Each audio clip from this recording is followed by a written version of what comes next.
Bienvenue dans Slow Marketing, le podcast qui dépoussière les codes du marketing pour promouvoir un marketing responsable, positif et engagé. Je suis votre hôte, Anaïs Baumgarten. Pour des insights et le transcript de l'épisode, ne manquez pas de vous abonner à notre newsletter. Bonjour Léa, c'est un plaisir de te recevoir sur Slow Marketing. Comment ça va aujourd'hui ? Hello Anaïs, merci beaucoup, je suis ravie de l'invitation. Ça va super, je suis à Bordeaux, il fait un peu gris, mais ça va. Alors avant de plonger dans notre sujet, pourrais-tu nous en dire un peu plus sur toi et justement sur comment tu concilies tes compétences professionnelles et tes convictions personnelles en matière de communication inclusive ? Ouais, alors je vais faire un petit historique. Du coup, je m'appelle Léa Niang pour me présenter simplement. Je suis consultante et formatrice en communication inclusive. Ça veut dire que du coup, j'accompagne et je forme les communicants, communicantes et futurs pros de la communication à mieux intégrer les diversités dans leur manière de faire de la communication. Du coup, c'est le métier en lui-même, c'est une manière de combiner, moi, mes convictions personnelles et mes compétences professionnelles. Parce que du coup, il faut savoir que moi, je me suis lancée à mon compte il y a à peu près 6 ans maintenant. Mais ça fait seulement 3 ans que je suis spécialisée en communication inclusive. Donc après 3 ans dans le marketing digital assez classique, j'ai ressenti vraiment le besoin de faire infuser un peu plus ces idées autour de la diversité, de la justice sociale, du féminisme dans ma manière de faire mon travail. Et du coup, de là est née cette activité. T'as le souvenir d'un déclic ou d'un moment fort où t'as vraiment décidé de basculer sur cette spécialisation ou pas ? Oui, oui, je bossais pour un client. Du coup, bon, je vais évidemment pas dire qui c'est, mais enfin, c'est un client qui avait pour le coup une audience assez jeune. Et en fait, il y a eu 2 moments de un peu de friction. Le premier moment, c'est quand le client a refusé d'utiliser l'écriture inclusive, enfin, qui est une polémique récurrente, donc à la limite que je peux comprendre. Mais le deuxième, c'est quand il a refusé d'utiliser des photos de garçons avec les cheveux longs, parce qu'il considérait que Ok. les garçons, ça n'a pas les cheveux longs. Et du coup, là, j'ai vraiment réalisé que dans l'esprit de beaucoup de communicants et communicantes, il y avait encore des stéréotypes, notamment genrés, très très ancrés, et que c'était ma responsabilité et à plus grande échelle la responsabilité des pros de la com de s'emparer de ces sujets-là. Super intéressant. J'aime toujours bien avoir le contexte du moment du déclic parce que souvent ça en dit long sur le projet, même les intentions qu'on a derrière. Et donc, dans cette lignée, selon toi, c'est quoi les impacts les plus marquants du sexisme et du manque de diversité dans le marketing sur la société ? Je pense qu'il y en a plusieurs et il y en a à plusieurs échelles. Le premier, c'est que, comment dire ça, déjà, ça contribue à faire vivre ces stéréotypes-là. Enfin, on le sait, notre manière de nous construire et de concevoir le monde et la société, c'est beaucoup alimenté par tous les messages qui nous sont envoyés en permanence, donc que ce soit, je sais pas, les livres qu'on lit, les films qu'on regarde, et les pubs du coup qu'on voit passer en permanence à la télé notamment, et sur nos téléphones. Et du coup, c'est une manière assez inconsciente de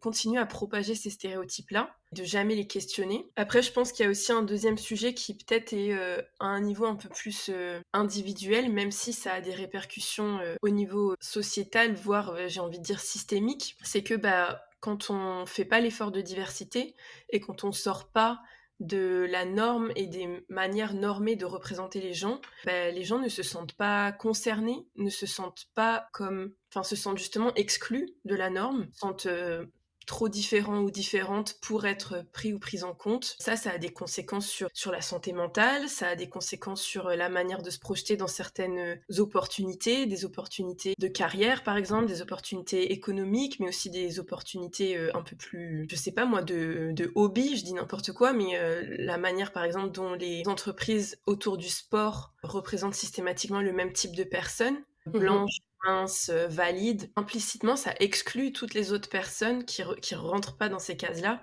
du monde du sport et de l'activité sportive, etc.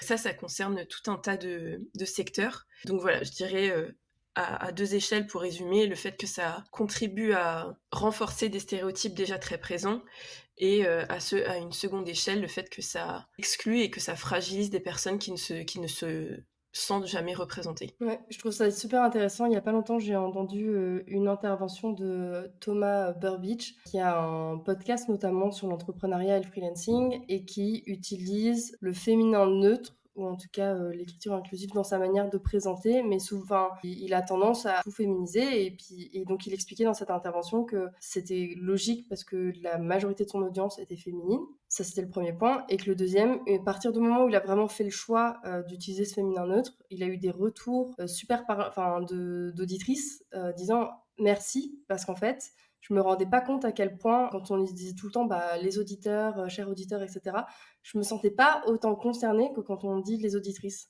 Et Mmh. donc ça, je trouve ça vraiment intéressant. Et d'ailleurs, l'exercice inverse existe aussi. Je l'avais fait dans un post LinkedIn, de féminiser plein de phrases assez connues, de citations, etc., et de dire aux lecteurs masculins, comment est-ce que vous ressentez par rapport à ces phrases-là? Est-ce qu'elles résonnent autant que quand elles étaient en masculin neutre, quoi? Ouais, le fait de féminiser, enfin, du coup, d'utiliser ce qu'on appelle l'accord de majorité, d'utiliser le féminin quand il y a plus de femmes que d'hommes, c'est une bonne manière de se rendre compte à quel point le masculin neutre, il est omniprésent. Et d'ailleurs, pour rebondir sur ce que tu dis et sur ce que la communauté de Thomas lui a répondu, toutes les études, elles sont unanimes là-dessus, que ce soit les études de sociologie ou de psycholinguistique, etc. Notre cerveau, quand on utilise le masculin neutre, il a tendance à convoquer des représentations masculines. Et du coup, les femmes qui lisent du masculin neutre, inconsciemment, se sentent beaucoup moins concernées, beaucoup moins du coup impliquées dans le message qu'on essaie de leur transmettre quand c'est un masculin neutre. Donc effectivement, c'est une manière d'inclure que d'expliciter le féminin en tout cas. Et du coup, en tant que marque ou entreprise, comment est-ce que je peux faire pour activement promouvoir une représentation qui soit plus diversifiée et donc lutter contre le sexisme, entre autres, dans mes stratégies marketing, sans non plus tomber dans des clichés de avoir un peu les pubs Benetton, toutes les couleurs, tous les genres, et voilà. Il y a plein d'outils en vrai. On en parlait à l'instant. Un des premiers outils, ça peut être le langage. Le fait de justement d'expliciter les formes féminines, non seulement du coup au niveau du cerveau, ça permet de faire en sorte que les femmes se sentent plus concernées, plus impliquées et aussi plus safe du coup. Il y a plein d'études qui montrent par exemple sur les offres d'emploi, quand il y a une forme inclusive qui est utilisée, l'image qui est renvoyée à la femme qui veut candidater, c'est une image où elle sera mieux accueillie, plus en sécurité, etc. Donc ça a une conséquence directe. Une deuxième manière, c'est de varier les représentations visuelles. Et quand je dis varier, c'est évidemment de représenter plus de femmes ou plus de personnes différentes, mais aussi de faire attention à bien les représenter. Parce que c'est pas tout d'ajouter, justement comme les pubs Benetton, de faire un genre de catalogue de toutes les diversités. Il faut aussi faire attention à comment on met en scène ces diversités-là. Je sais pas si par exemple dans nos publicités on fait un effort pour mettre autant de femmes que d'hommes, il faut faire attention à ce que ça soit pas toujours l'homme qui est dans une position d'experts, que les femmes aient un temps de parole similaire au temps de parole des hommes. Enfin, il y a tout un... C'est pas que la quantité qui compte, c'est la qualité aussi. Et puis, le mieux de toute façon pour mieux représenter, c'est de diversifier ses équipes, tout simplement. Enfin, tout simplement. C'est pas forcément très simple, mais le fait de mettre des personnes différentes autour de la table et d'impliquer des personnes différentes dans un processus créatif, ça permet de voir les red flags un peu plus facilement et puis juste d'apporter des expériences différentes, des points de vue différents, des conceptions différentes de plein de choses.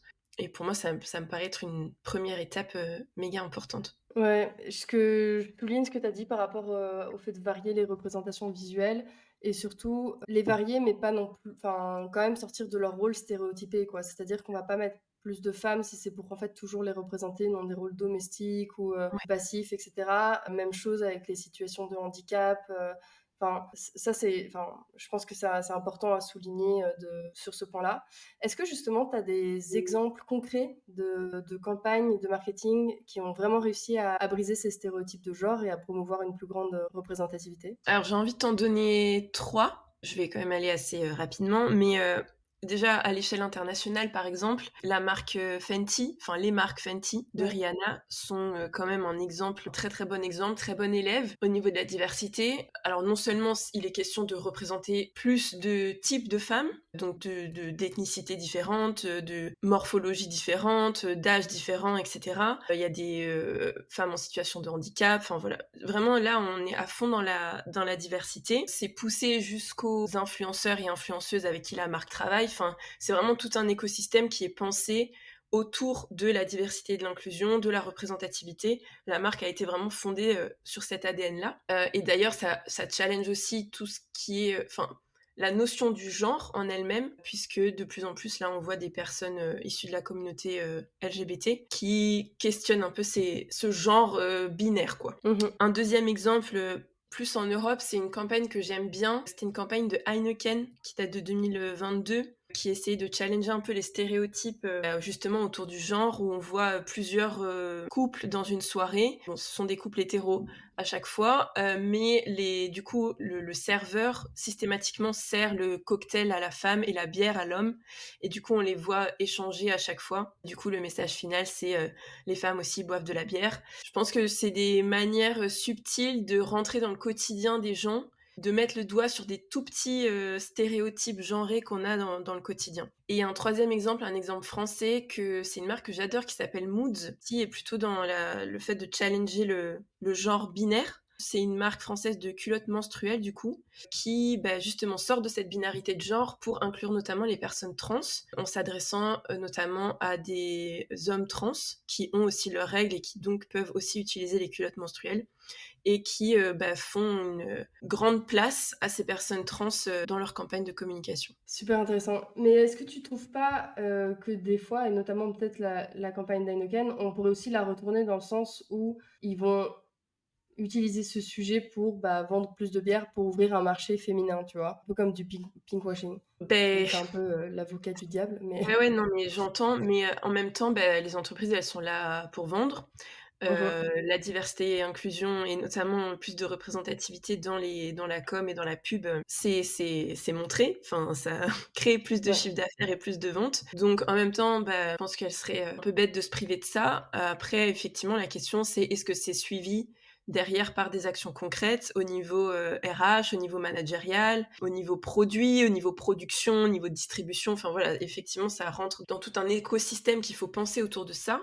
Après, sur la question du washing, je ne sais pas si cette opinion est partagée par beaucoup de mes confrères et consoeurs, mais moi je suis pas systématiquement anti-washing. Je pense que, alors dans le greenwashing, là je dis pas, enfin je pense que le greenwashing c'est mal, mais dans le diversity washing, je pense que même quand c'est du washing, alors c'est important de soulever la critique et Ouais. de rester en alerte sur le fait que oui, c'est du washing. En revanche, je pense que ce genre de message, ça peut atteindre des personnes qui autrement n'auraient pas du tout été sensibilisées à ces questions-là, et que du coup, ça peut quand même, dans une moindre mesure, mais une mesure quand même, avoir un impact positif. Je suis plus de l'avis de planter des graines, et parfois, quand, je sais pas, Amazon sort une pub géniale d'un point de vue diversité et inclusion, ça peut quand même amener des trucs chouettes, même si il faut continuer évidemment de critiquer tout ce qui se passe en coulisses. Ouais, complètement d'accord. Ça permet aussi d'amener ces débats et ces discussions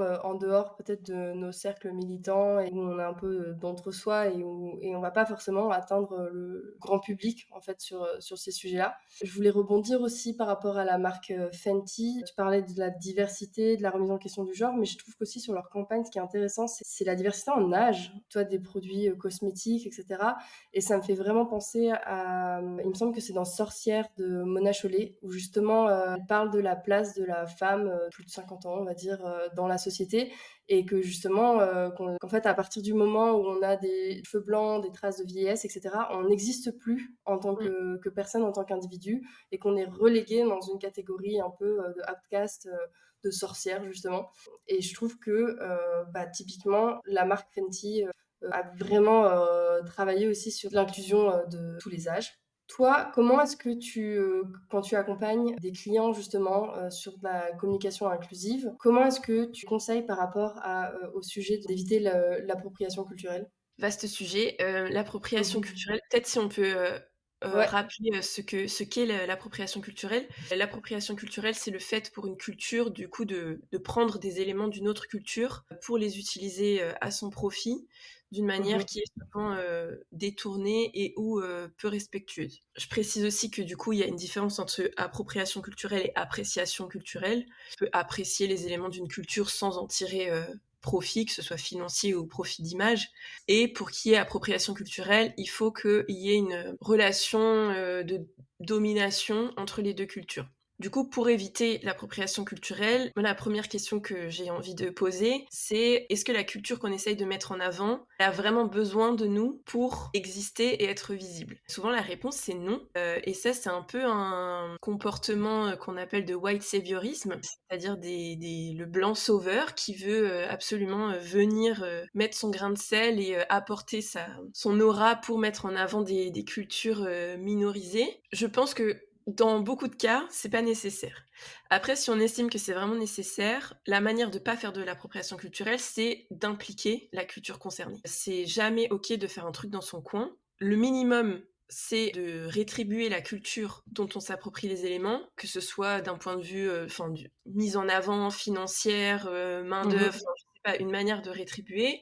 Le mieux, c'est quand même d'impliquer la culture ou des personnes issues de la culture pour leur demander leur avis, leur demander de quoi ils et elles ont besoin, discuter sur la mise en œuvre, enfin vraiment, encore une fois, je pense que dans la diversité et inclusion, l'entre-soi, c'est vraiment le plus grand danger. De rester entre personnes qui se ressemblent et qui ont les mêmes points de vue et expériences sur le monde, c'est pas productif. Donc vraiment, ouais, impliquer les personnes concernées. Ouais, je suis complètement d'accord. C'est un truc que moi j'ai eu à faire. J'avais un client qui était un groupe de studio de yoga. Bah, on est toujours un peu border sur certaines thématiques, notamment sur le spirituel, sachant que bah, on est quand même en business, quoi. On vend des abonnements, etc.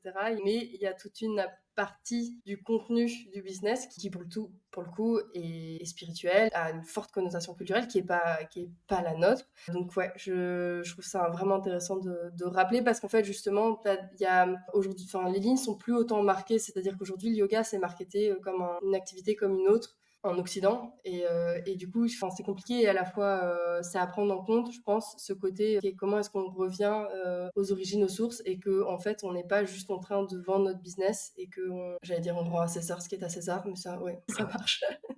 Mais justement sur la question du yoga, si je peux citer une personne Ouais, à suivre, c'est Poulan Devi sur Instagram. Peut-être qu'on pourra mettre son nom et ouais. son compte Instagram dans les ressources de l'épisode. Mais du coup, s'interroge beaucoup, enfin qui est d'origine indienne et du coup Mhm. qui travaille sur spécifiquement la thématique d'appropriation culturelle dans le yoga et qui du coup accompagne des professionnels du yoga pour justement ne pas tomber dans l'appropriation culturelle, faire du yoga d'une manière qui est respectueuse de cette pratique ancestrale indienne. Super intéressant. On ajoutera le lien dans les ressources. J'aimerais revenir sur le deuxième rapport sur le sexisme dans la publicité française qui est sorti il y a quelques mois maintenant, mais révèle vraiment des tendances préoccupantes, c'est-à-dire que la situation ne s'arrange pas. Quelle a été ta réaction face à ces constats et quelles solutions envisages-tu? La réaction, c'est un peu toujours la même, un peu de colère, de découragement. C'est un peu fatigant en tant que militant et militante de travailler dans ce secteur et de se rendre compte que vraiment les avancées, certes, se font, mais se font à une vitesse qui est vraiment extrêmement lente. Les conclusions de ce rapport sur le sexisme, c'est que les femmes sont toujours représentées de manière aussi stéréotypée, sont toujours aussi dénudées, sont toujours, sont toujours aussi peu mises en valeur. Mon plan d'action face à ça, il change pas. C'est de continuer à planter des graines, de continuer à sensibiliser, de continuer à conseiller, de continuer à call out aussi quand je vois des trucs pas ok sur les réseaux sociaux. Je pense que c'est important de le faire. C'est pas un rôle très plaisant à prendre parce que derrière les retombées elles sont rarement agréables. Mais je pense que c'est important quand on voit des choses de les signaler. D'ailleurs, je sais pas, peut-être que les auditeurs et auditrices connaissent le compte Pépites Sexistes sur Ouais. Facebook qui recense tous les cas de sexisme dans la publicité, que ce soit sur internet ou à la télé, et qui du coup est assez un peu encourageant parce que disons que dans 60% des cas, les marques s'excusent et corrigent le tir, mais du coup je pense que c'est une bonne manière de faire, mais aussi un peu décourageant parce que on se rend compte qu'en 2024, les choses ne bougent pas beaucoup. Sur la même thématique, je te rejoins, il faut ne pas hésiter soit à afficher sur les réseaux sociaux, à contacter les marques. Il y a pas longtemps aussi, je suis tombée sur une campagne au cinéma pour un organisme belge qui s'appelle le Jury d'éthique publicitaire, jep.be, je mettrai le lien aussi. et justement qui ont un formulaire de plainte maintenant. Et vraiment la campagne, c'était, vous voyez une campagne publicitaire qui vous a choqué pour X ou Y raison, vous pouvez en fait nous contacter et on s'occupera des démarches. Et ça, je trouve que ça devrait être présent en fait partout, dans tous les pays, parce que c'est hyper important. Il n'y a que comme ça aussi qu'on pourra faire changer les choses. Il me semble qu'on a un truc similaire en France. Enfin, là, on se parle au moment où il y a eu une déclaration choc sur CNews hier, Ouais. il me semble, sur l'avortement. Du coup, on a la possibilité de signaler des séquences médias problématiques. Je ne sais pas si on peut aussi signaler des publicités à caractère sexiste, mais je pense que oui. Je pense aussi, je remettrai des liens sur ce sujet-là. Mais effectivement, ouais, c'est important de rappeler que c'est pas juste. Alors, les campagnes, elles ont été créées par des entreprises, par des agences, donc c'est à cet endroit-là que ça doit changer. Mais on a aussi un rôle et un pouvoir en tant que consommateur, acteur de la société, de dénoncer les choses aujourd'hui.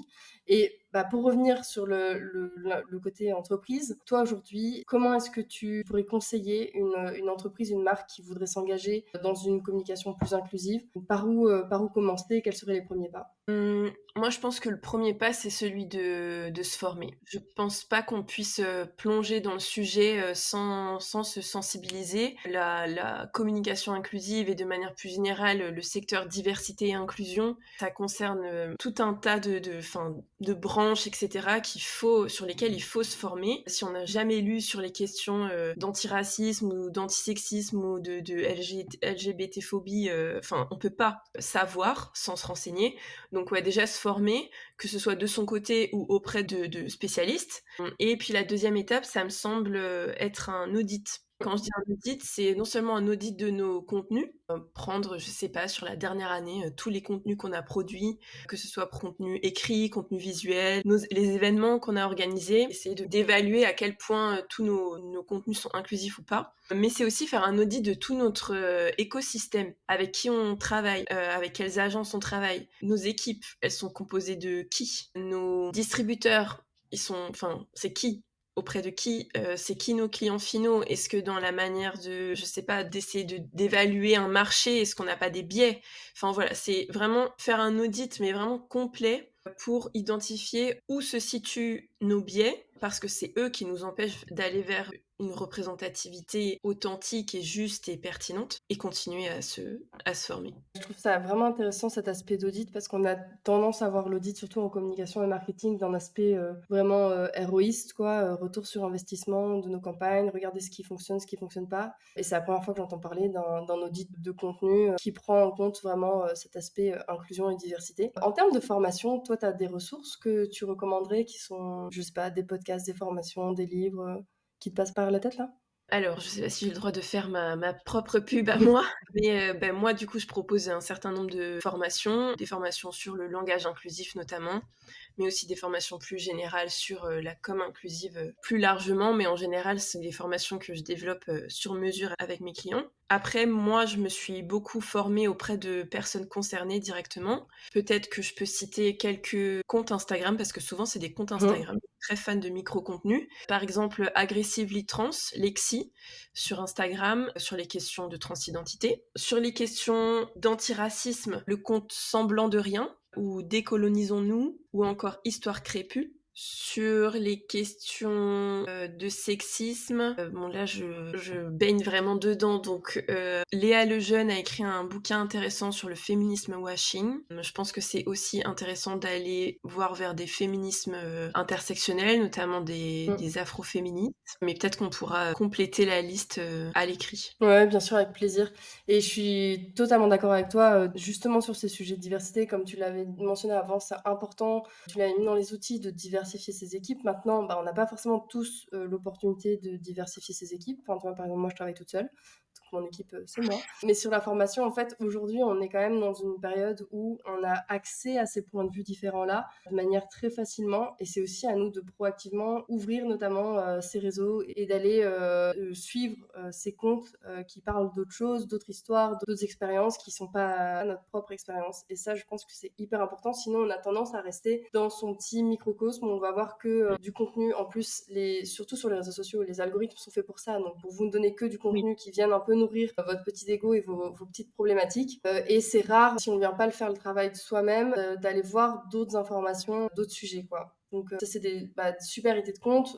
On complétera la liste effectivement à l'écrit sans problème. Léa, quand tu entends slow marketing, tu penses à quoi ? Je pense au fait de ralentir, je pense au fait de respecter davantage notre environnement. Et quand je dis environnement, c'est à la fois la planète, mais aussi du coup les gens. Que ce soit, ça me fait beaucoup penser à la santé mentale dans un moment dans une société où tout va très très vite et où on est un peu dépassé par les événements. Je pense que c'est important de ralentir et d'avoir des pratiques qui nous permettent de prendre soin de nous, même dans le business. Ouais, je suis complètement alignée. Moi, dans ma démarche avec Slow Marketing, il y avait justement cette double aspect, repenser mes pratiques du marketing par rapport à leur impact sur la société et l'environnement qui m'entoure, mais aussi de repenser moi, ma propre manière de travailler, parce qu'en fait, j'étais dans un toujours plus permanent et qui n'était pas sain du tout. Donc ouais, j'aime bien que tu aies mentionné cet aspect santé mentale, je trouve très important.